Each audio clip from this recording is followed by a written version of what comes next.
Chapter 32. Tara Grayson had moved the coronation up.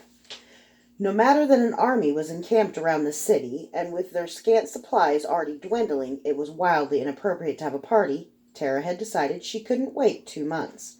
Her coronation would be in 3 days, so Mama Kay had to come to the castle to meet the new court bard. She knocked on his door. He opened, squinting, and looked about as pleased as Mama Kay expected. She'd commissioned a piece from him on their last meeting, for the Queen's birthday. She hadn't mentioned the coronation was the same day. In retaliation, he'd gotten himself hired as the court bard, meaning she was paying for a piece he'd have to compose anyway. "Do you know who I am, Quigley Mars?" Mama Kay asked.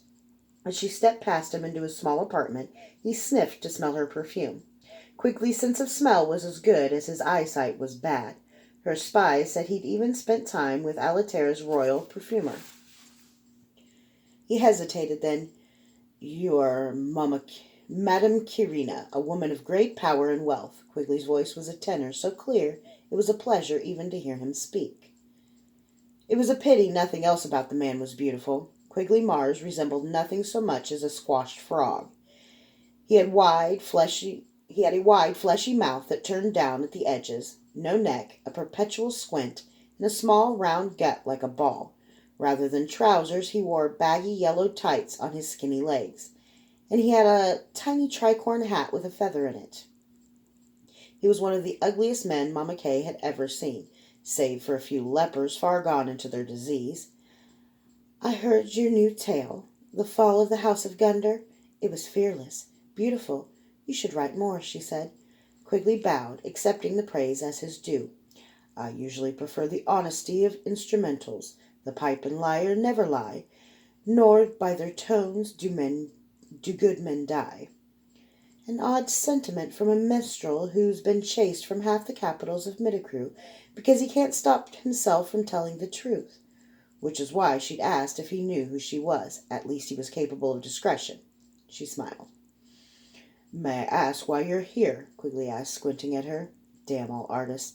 Their bribes had to come as introductions to the influential, and gifts of clothing or instruments, in arranging special concerts and making sure they were well received.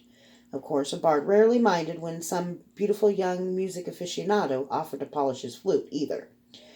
But it all had to be discreet. The only punishment they could think to face for Mama Kay's displeasure was indifference.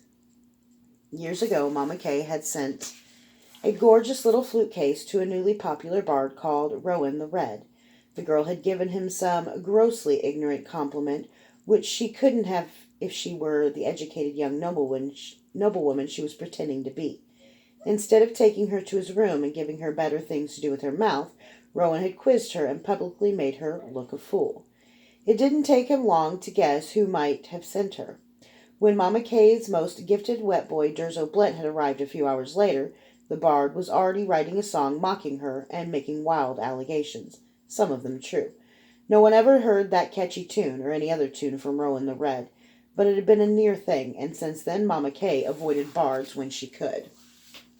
But bards were too good a resource to abandon. They plied Mama Kay with every tidbit they knew and lapped up every morsel she dropped. Indeed, they often gave her new information, for bards were always present at parties, even if her other spies were not. But Quigley was different. Quigley's stories were rare, and the nobles regarded them as absolute truth. Other bards often repeated them. He was hard to interest, but once that interest was piqued, he was a bulldog.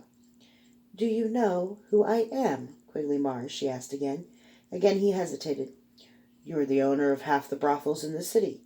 You're a woman who crawled out of the gutter to climb higher than anyone would have believed. My guess is you're the Sakage's mistress of pleasures." "One of my girls has a small talent for foretelling," Mama Kay said. "She doesn't dream often, but when she does, she's never wrong. 2 years ago she dreamed of you, Maestro, though she's never even seen or heard you, and indeed, you hadn't yet come to Sonaria. She described you perfectly. She said a song burst from your mouth like a river.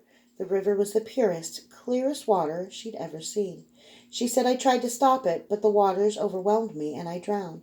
The next night she dreamed the same dream, but this time I tried to strike you down before you could sing, but the song was unstoppable, and again I drowned. On the third night I swam. I think the name of your river is Truth, Quigley Mars. So I ask again, do you know who I am? You're the Shinga of the Sakage, he said quietly. Though she'd been prepared for it, hearing the truth spoken aloud frightened her. But this was why she'd hired Quigley Mars in the first place.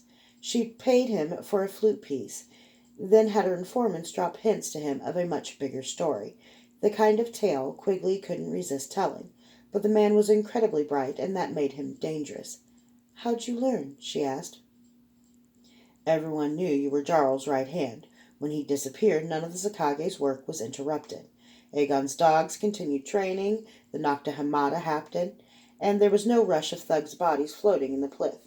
The Sakage isn't an organization to put off a struggle for secession just because there's a war. You've been Shinga for more than a month, haven't you? Mama Kay let out a long, slow breath. 15 years, she said. Always behind puppet Shingas. Shingas don't tend to die of natural causes.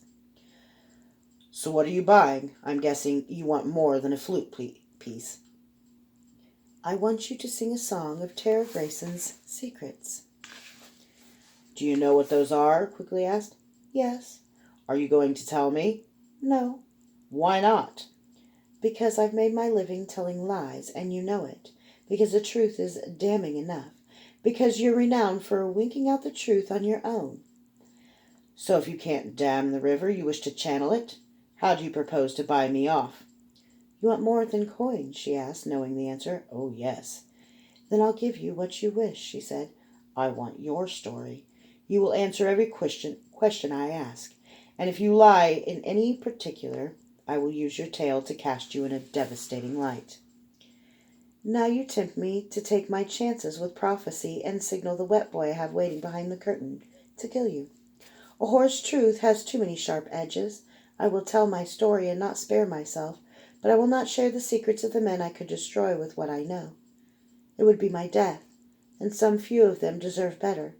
I will give you more of my story and more about the Sakage than you could ever learn alone, but that is all. And you will not tell it for at least a year. I have work to do first. Quigley's skin had turned green, making the impression of a frog complete. You don't really have a wet boy behind that curtain, do you? He asked. Of course not. Quigley was a coward. Odd. Do we have a deal? He inhaled deeply, as if trying to smell the wet boy, and slowly he regained his balance. If you tell me why you're doing this, I don't believe it's because of some whore's dream. She nodded. If Logan Geyer were king, Jarl's dream of a new Cennaria might come to pass. Things wouldn't have to be how they were for my sister and me growing up, or how they are for the Gildrats now. Sounds awfully altruistic, Quigley said. Mama Kay didn't let his tone anger her. I have a daughter. Now, that I didn't know. I'm the richest, most powerful person in this country, Maestro. But Ashinga's power dies with her. My wealth will be taken by whoever finally murders me. Having a daughter has cost me the man I love, and quite nearly my life. But as much as she endangers me, I endanger her much more. I need Logan Geyer to become king, because that's the only way I can go legitimate. And going legitimate is the only way I can pass anything on to my daughter, except death. Quigley's eyes were wide. You don't just mean to be a merchant or even a merchant queen, do you? You mean to establish a new noble house. How would you buy such a thing? That's a tale I'll tell after the coronation. Do we have a deal? You want me to learn a queen's darkest secrets and make a song of it? In 3 days? That's ridiculous! Impossible! There isn't a bard in Midicrew who could do such a thing. But... He paused theatrically, and Mama Kay had to restrain herself from rolling her eyes. But I am no mere bard. I am a genius. I'll do it. Sing fearlessly, Maestro. I will make sure your song isn't interrupted. Quigley blinked rapidly, and he sniffed again. That's it. Head notes of Burmaket and Galbanon with a third can't recall. The heart notes are jasmine and daffodil over bass notes of vanilla, iris, amber, and forest. Nick Van Bormar, the Royal Alitarian perfumer himself, showed me that perfume. He said it was his queen's own perfume, no one else ever. He trailed off, his eyes widening. Mama Kay smiled, glad the gesture hadn't been wasted.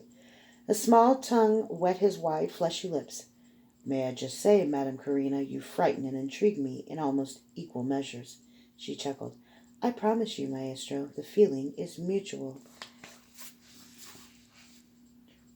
Scarred Warble was on time. He always was. This time their meeting was in the castle's statue gardens. Scarred Warble wore the 100-colored robe of a hectonarch, the long sleeves covering his ritually scarred arms and hands, the chasuble covering the lattice of scars across his chest and neck. He smirked at her. Yes, my child. Do you have sins to confess or sins to contract? Tara Grayson favored him with a contemptuous stare. You blasphemy, coming as a priest. Out of 100 gods, there's got to be one with a sense of humor. What's the job, Your Highness? If people see you talking to me too long, they might think you really are confessing. They might wonder why. I want you to kill Logan Geyer. Sooner is better. She itched her bandaged arm. It was healing from where the damp shadow had stabbed her, but slowly. Scarred Warble sat on the brushed white gravel, forgetting he was supposed to be a priest. Yeah, right. I'll pay you twice what I paid you to kill Durzo Blint. Funny how you didn't tell me I was killing Blint until afterward. It turned out all right, didn't it? Only 'cause I caught him unawares, Warble said. I thought you said you fought him man to man, she said coolly. He flushed. I did, but it was a near thing, and you didn't pay me half enough. Oh, so that's it. Bargaining? How tiresome. Name your price, assassin. I'm a wet boy, as you should damn well know. I killed Durzo Blint. As to bargaining, he shook his head. This ain't bargaining. How much? Damn it, she'd worn high, thick sleeves to conceal the bandage on her arm, but it hurt, and she didn't dare touch it, not in front of Warble, who'd tell the Sakage. It would be hell of a job, wouldn't it? They say Duke Geyer killed an ogre 50 feet tall at Pavel's Grove. They say he's served by a madman with filed teeth, who's ripped men clean in half, and a 2-legged wolfhound, and 1,000 sword horse. I even heard tell of a demon that came looking to save Logan back during the coup. There's a fearful lot of fearful friends that man has, and a fearful lot of fearful enemies a wet boy would make by killing him. I'll give you 10 times the usual, and I'll make you a baronet with lands. It was a princely sum, and she could tell Scarred Warble was stunned at the amount. Tempting, but no. The only wet boy who'd take this job would be Hugh Gibbet. Then send him to me, Tara snarled. Can't. He's feeding the fishes for taking jobs Mother Sakage didn't approve. And Mother Sakage has told all her little chicks, no jobs on Geyer. What? Tara asked. Don't you know who I am? I will tell the 9. You tried. Fury washed Tara to her toes. If the Sakage stands against me, so help me, I will destroy you all. By the High King's beard, woman, Scarred Warble said. We said no to one job. There's a big difference between turning down a job and being your enemy. You will do this, or I will stamp you out, Tara said. That is a damn fool thing to say to a wet boy, but then you're a damn fool woman all round, aren't you? Do you have any idea what Logan is doing this morning? No? While you're here trying to murder your allies, Logan is saving his. What are you talking about? The 9 says that you have a week to take back your threats against them, and to give you a hint of what kind of war you'd be starting. They've arranged for a small diplomatic disaster this morning. They ask that you keep in mind that future disasters need neither be small nor diplomatic. I shot down Tara's spine. They'd arranged a disaster already, before she'd even threatened them? How did you know? She asked. We know everything, Scarred Warble said. Your Majesty! A servant came running into the statue garden. The ambassadors from the Chantry and the Lanat were both brought to your breakfast as ordered. The stewards tried to sit both of them in the place of honor. They're furious. I didn't invite. Tara turned to snarl at Scarred Warble, but the man was gone.